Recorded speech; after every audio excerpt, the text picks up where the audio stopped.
In the northern reaches of the Kruger National Park, life depends on one thing: water. In a land burdened by heat and drought, a single ribbon cuts its reliable course through the wilderness.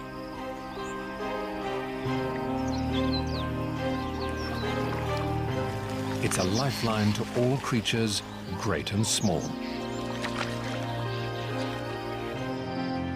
In the height of the dry season, everything must come to the river.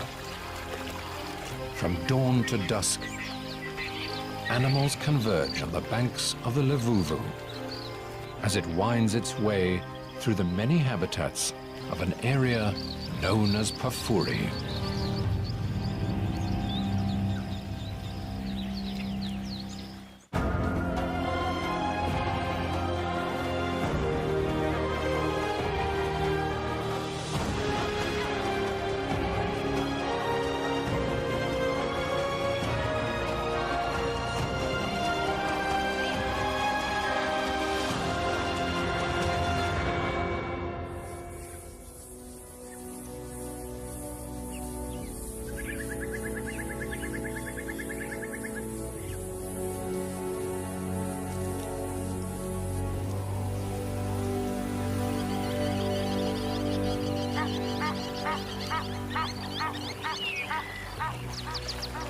On a sandy riverbank in the far north of the world-famous Kruger National Park, a white-crowned lapwing strides through its territory.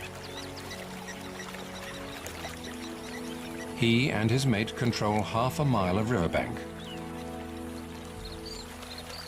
It's the height of the dry season, and the water level is at its lowest.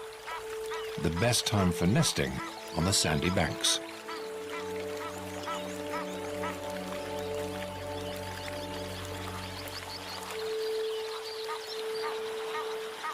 The Lapwings River is called the Luvuvu, and it flows through a very special piece of wilderness known as the Pafuri.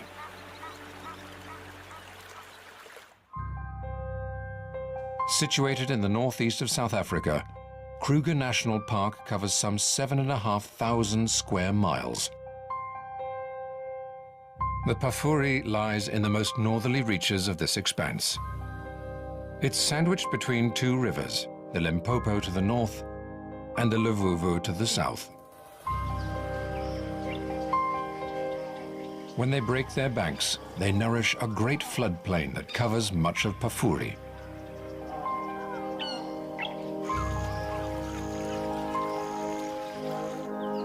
Here, lush lowlands feed herds of grazers, and iconic forests grow tall and green. Where less water gathers, hardier plants grow, adding to Pafuri's incredible biodiversity. Although it makes up just 1% of Kruger's total area, Pafuri is home to 75% of all the greater park species. Among these, some creatures stand out. From species rarely seen in the rest of the reserve, to great herds of its iconic characters.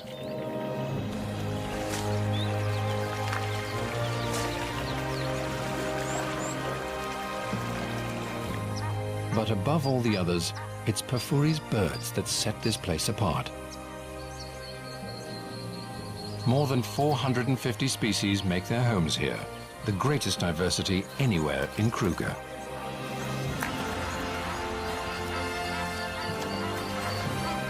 For many tropical African species, this is the most southerly extent of their range.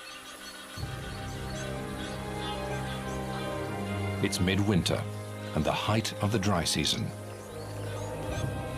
After a protracted drought, the great Limpopo River stands dry. But the Luvuvu still flows, making it a busy watering point for birds and animals alike. And the lapwings have done well to secure a spot on the banks. For almost all wildlife, each day includes a trip to the river during this trying time of year.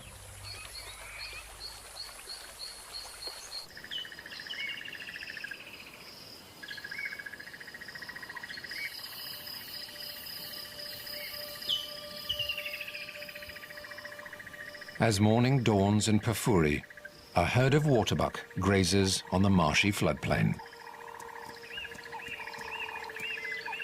With the males weighing up to 550 pounds, these are among Africa's most heavy-set antelope.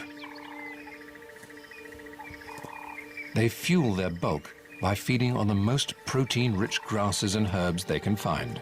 And during the dry season, it's the floodplain that provides. All this protein builds up a thirst, and waterbuck are among the most water-dependent of all antelope. As the day heats up, they'll move down to the Luvuvu to drink.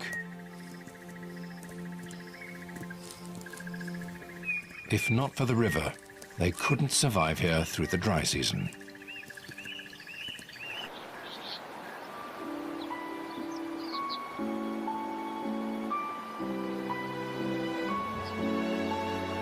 The river flows from west to east across the park, shaping the landscape and attracting its wildlife.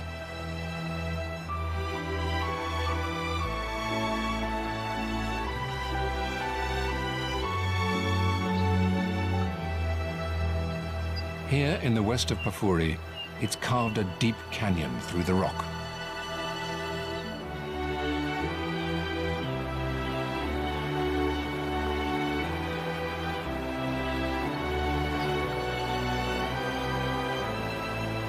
Known as Lana Gorge, it's testament to the Luvuvu's steady flow over the millennia.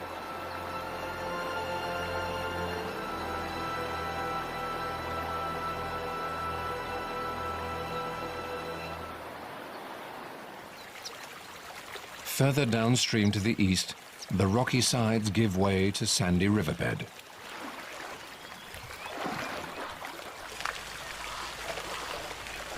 Here, a young bull elephant has arrived early to quench his thirst.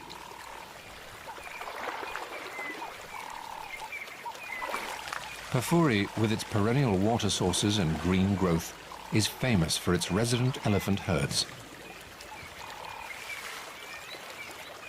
But this bull has left his herd, and for now he leads a more solitary existence.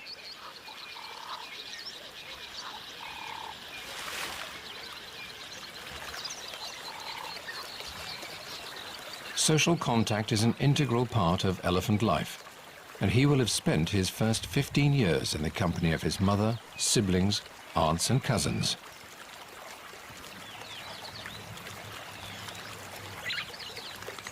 As he moves down the river, he smells the air for signs of other elephants.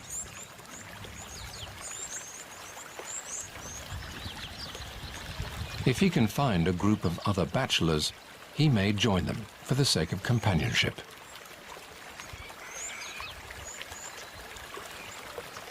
But for now, he's on his own.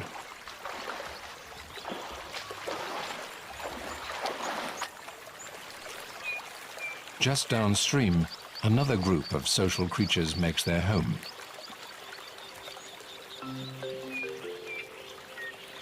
White-fronted bee-eaters live in small families consisting of a breeding pair and up to 5 related birds that'll help them raise their chicks.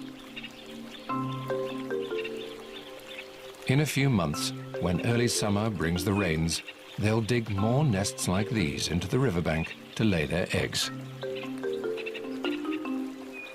The rain will trigger a flush of insect life, and there'll be plenty of food to feed their chicks. For now, the adults can support themselves on the insects around the river.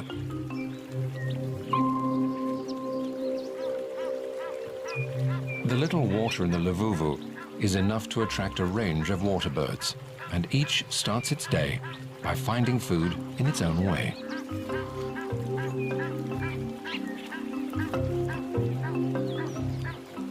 A pair of African jacanas treads delicately at the water's edge.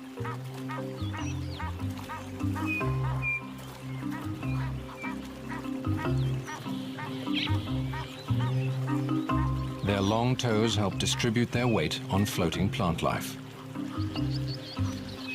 Together, the pair controls a territory along the bank, and it gives them all the insects they need.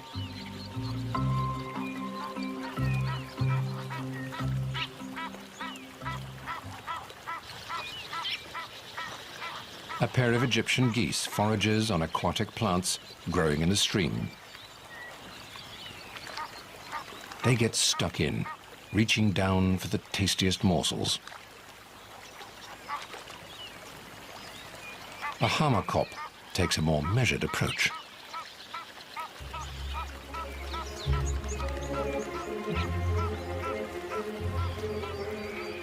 He's after creatures living among the river vegetation.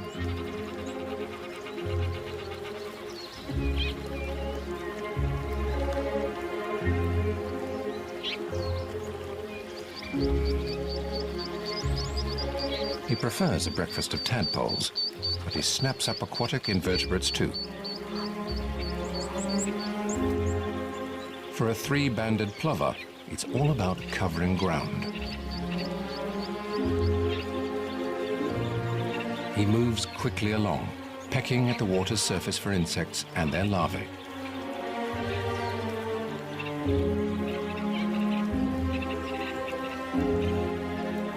It'll take a lot of this tiny prey to fill his belly.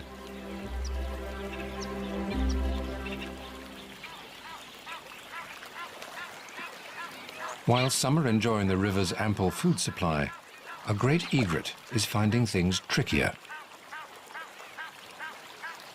It's after fish and amphibians, but they're proving elusive.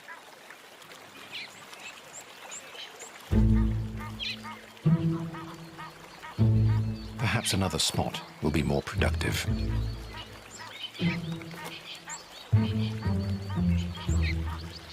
It readies itself for the strike, but fails again.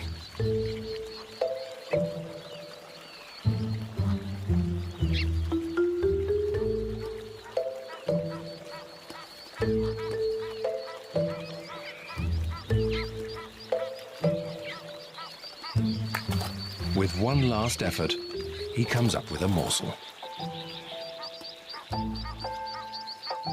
It's not much, but it's a start.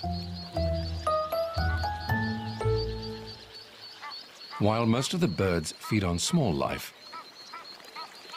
there are others here looking for bigger prey. The banks are lined with the scaly bodies of Nile crocodiles sunning themselves. Since the Limpopo River to the north dried up, many of the resident crocs have moved into the Luvuvu. Here the water still flows deep enough to sustain them. They're best known for ambushing prey from beneath the surface. But crocodiles will feed on fish too. They use their powerful tails to pursue their prey underwater.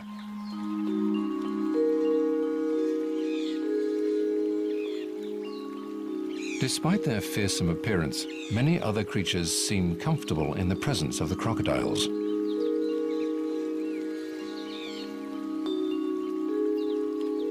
A flutter of butterflies cuts a sharp contrast with the rugged reptiles.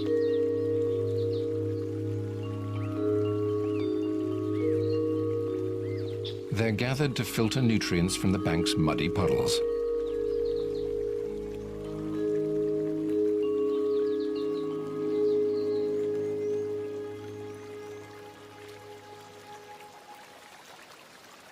The winged gathering attracts a crowd of its own.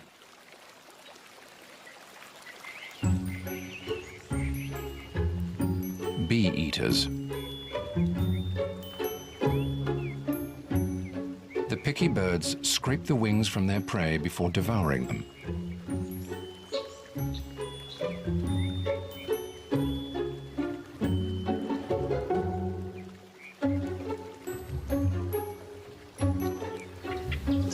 The bee-eater family will join forces with neighboring families to defend their foraging territory against other bee-eaters.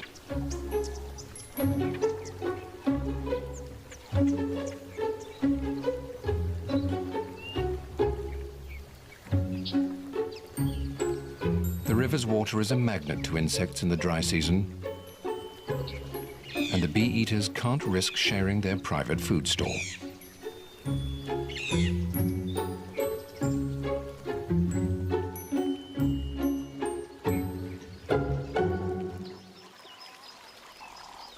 For many animals, Pafuri has lots to offer beyond the Lavuvu.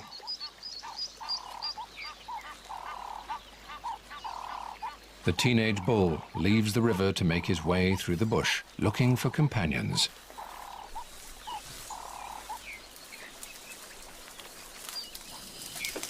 But he doesn't get far before his stomach distracts him. A full-grown elephant bull can weigh up to 5 tons.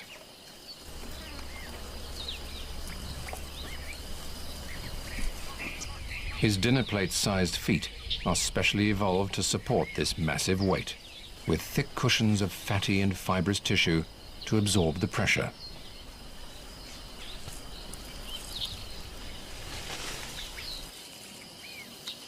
His trunk is the perfect tool for reaching the best leaves high in the trees. The riverside vegetation is his first snack on his day's quest for company.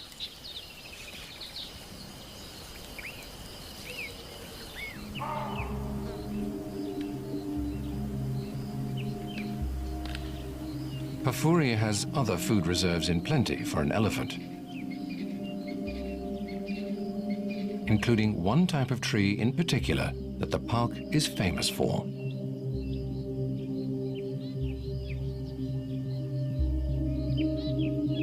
Known as fever trees, their smooth yellow-green bark is unmistakable.